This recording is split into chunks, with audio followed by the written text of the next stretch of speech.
Hello, it's Dr. Sarah. I'm here to talk to you today about pacing mistakes that I see people making in dating relationships.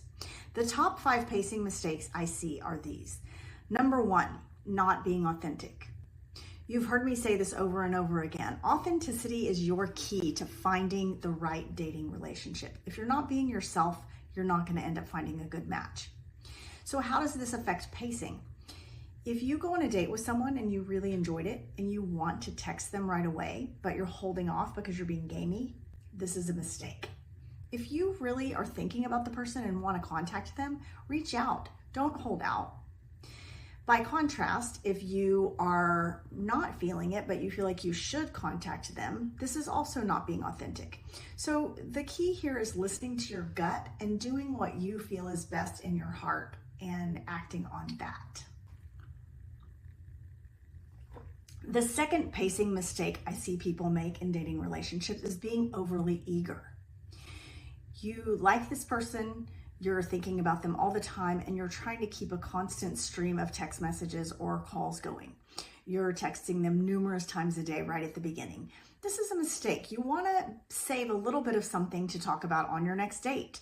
You don't want to seem like you don't have a life. So part of this is being an interesting person is what drew this person to you. So you have a life, you have activities, you have friends. Go out there and keep doing those things that made you interesting in the first place. If you're busy doing your life, you're not going to have time to be constantly texting this person. It actually makes you more interesting, not less interesting. So pay attention to whether you're seeming overeager and you might be contacting this person too much, because that tends to be a turnoff. The third common mistake I see folks making when it comes to pacing in new dating relationships is not being engaged enough, not responding quickly enough, so the other person doesn't really think you're interested. If you're interested in someone, you want to be mindful of matching their pace. So if they text you and you are interested, don't take 24 hours to respond to their text. Respond as soon as you have a minute. You want to make sure that you're conveying appropriate interest. So you want to make sure that your actions are matching how you feel on the inside. So if you feel very interested in this person, let them know what the pace of your responses. If you're not that interested, it's okay. You can sort of let them know the opposite by not responding quickly, and then they'll get the hint that you're not that interested in them. Or you could just tell them directly. But as far as pacing goes, you want to make sure that you're paying attention to what they're doing, you're paying attention to their pacing, and you're responding accordingly, as long as it feels genuine to you.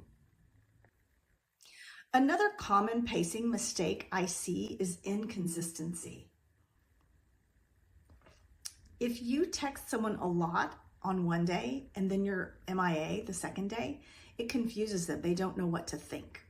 So what you want to do is make sure that if you've started a pattern of contacting them every day, you don't want to stop this pattern, because then they're going to think something's wrong. And if you do change your pace of things, you want to let them know why. Like, hey, I'm going to be out of pocket tomorrow, so you may not hear from me as often as you would or otherwise. Or, hey, I'm going to be out of town next week, so we're not going to be able to see each other.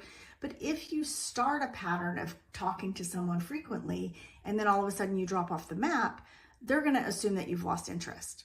And if you have lost interest, it's okay. You want to tell them, but the pacing mistake itself is the inconsistency. So you don't want to come across as an inconsistent or flaky person. So make sure you just keep it similar across the board. One last pacing mistake that I see is not communicating what you want with the other person. I personally am someone who doesn't like to text a whole lot. And so if you text me, it might be the end of the day before I get back with you. And if you're someone who's sending me a lot of long texts throughout the day, that kind of annoys me. And it's not going to be conducive to forming a good relationship. And so in that case, if I were dating someone, my job would be to say, hey, like, I'm not a huge texter. I want to hear from you once a day or 2 times a day. But if you're texting me 10 times a day, that's not going to be a great fit. Communicating to the person what you want. By contrast, I have clients and friends who need a lot of contact. They need a lot of reassurance that the person is into them. And so you might say, hey, I really like hearing from you.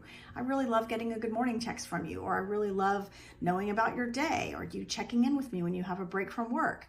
So make sure that you're communicating with the other person what you want so you don't leave them wondering or guessing. And it also helps them pace accordingly. It helps them not make a mistake that might be fatal in a relationship that was otherwise a good relationship.